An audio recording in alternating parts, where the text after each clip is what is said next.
Did you recently tear your rotator cuff? In this video, I'm going to show you guys a step-by-step guide on how to rehab this and the things you should follow to make sure that this thing goes in the right direction. So listen up.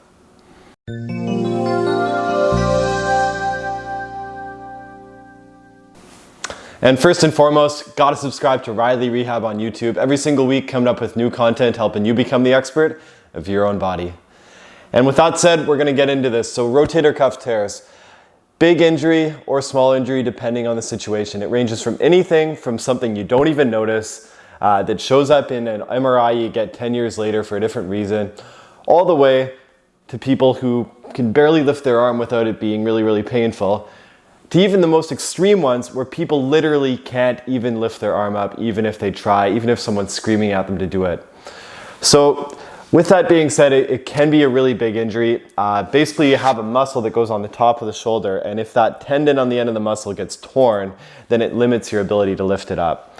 I'm going to talk about the supraspinatus muscle, which is the most common one. There are a few other ones there, but this is the one that you most likely would have if you had this kind of injury. So one important thing I want to make sure people know with this, there's some bad news and good news. The bad news is with these is they can get worse over time.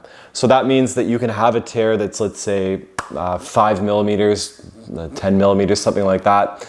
And it can actually go from 10 millimeters to 15 millimeters over the next few months if you are overdoing your exercises or if you're just doing a little too much too soon. So that is pretty scary. It's something where you do have to be really careful and not just kind of train through it and push through it like crazy. But on the other side though, there are a lot of people who will recover from these and their shoulder will be practically back to normal as well. So it can go kind of both directions, and that's why it's really important for you to keep track of how it's going. So with that said, the first thing I'm going to talk about and the most important thing that you need to do is be aware of your pain level.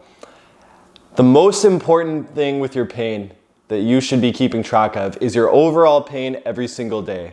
I would recommend keeping a pain journal where you say your pain at its best on a scale of 1 to 10, at its worst on a scale of 1 to 10, and on average on a scale of 1 to 10. So let's say on Tuesday, my shoulder pain, at one point it was at like a 0 out of 10. I didn't feel anything. And then at another point, it was a 5 out of 10 when it got really bad, when I tried to lift my arm up to do something. And then on average, it was about 2 out of 10 if I kind of thought the whole entire day. This is something you should be keeping track of every single night, because if you look at this chart over time, if you see that it's going in the wrong direction, that's actually a sign. A lot of research has shown that that can correlate, or that can be associated with the tear getting worse. So if you're noticing that your pain is overall going up, chances are you're overdoing your activity or your rehab on the long term. If the pain's going down, on the other hand, chances are you're doing it well. You may even be able to push it a little bit harder with this too. So keep a pain journal. It'll really help you out in the long run. The second thing you want to do is you want to make sure you keep that shoulder stretched. So one way you could do is by lifting the other arm up. If you do have enough strength to lift this up without really dying in pain, you can just start by just lifting your arm up like this. Some people go in this direction like that.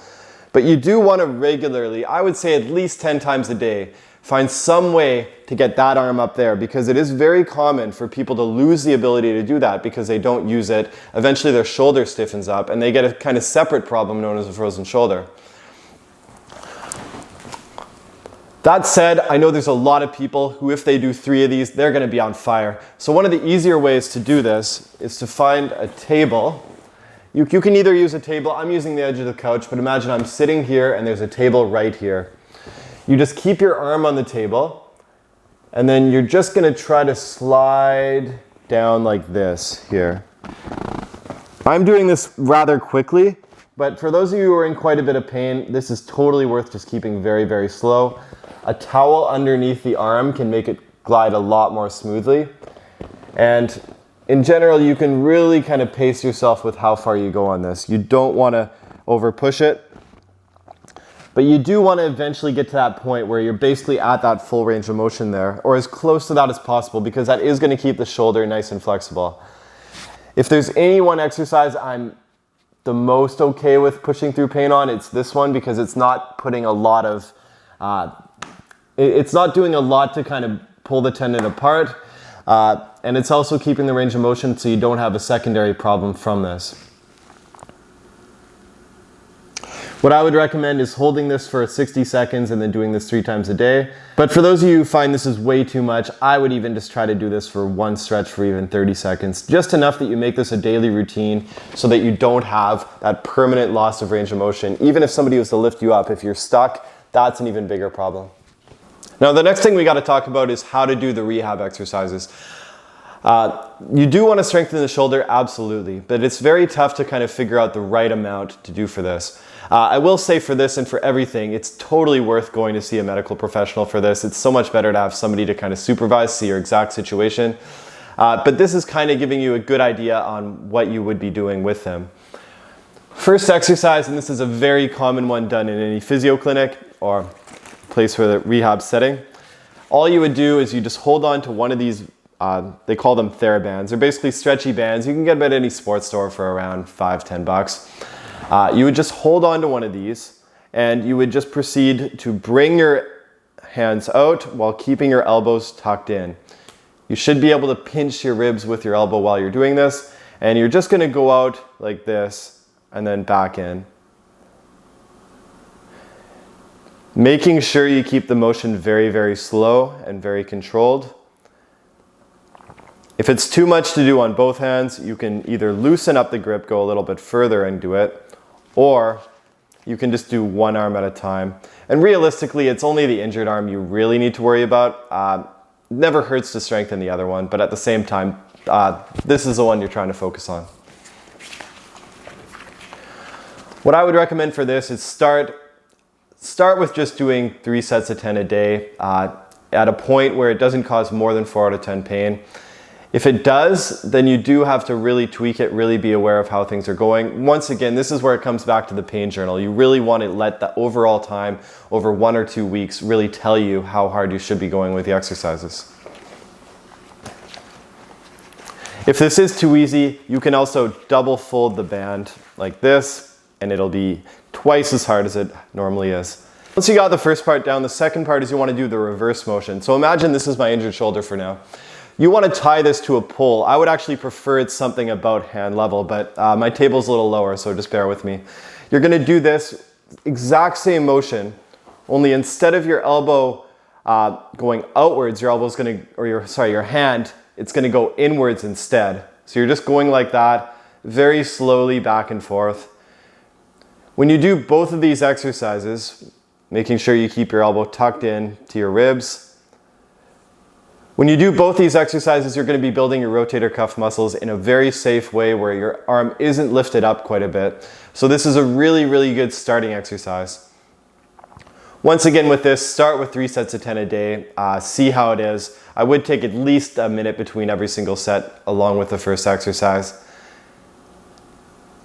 And see how your shoulder feels from it. The third exercise, and this can involve using a lightweight dumbbell, even a coffee cup if you find this is just too much. What you're going to do here is you're just going to do the old lawnmower pull or dumbbell row. So what you can do here is just keep one hand on your thigh, one hand hanging like this, keeping your back nice and straight. Some people hold on to a table on this as well. And all you're going to do is slowly pull your elbow up. The exact same motion you're doing when you're pulling a lawnmower. You're just going to pull up like that. Don't worry about going all the way to the sky for this. I know in a lot of gyms they will tell you full range of motion, squeeze your blades, da-da-da. At this point, I am only concerned with you just getting those muscles firing. You can eventually work up to trying to go all the way up and to try to squeeze the shoulder blades back, but I personally think just what you can tolerate is the best thing for now. If this is too much with a weight, then you can even do this as well as the other 2 exercises I showed without any weight, and that's totally fine as long as it's making your pain improve on your pain journal.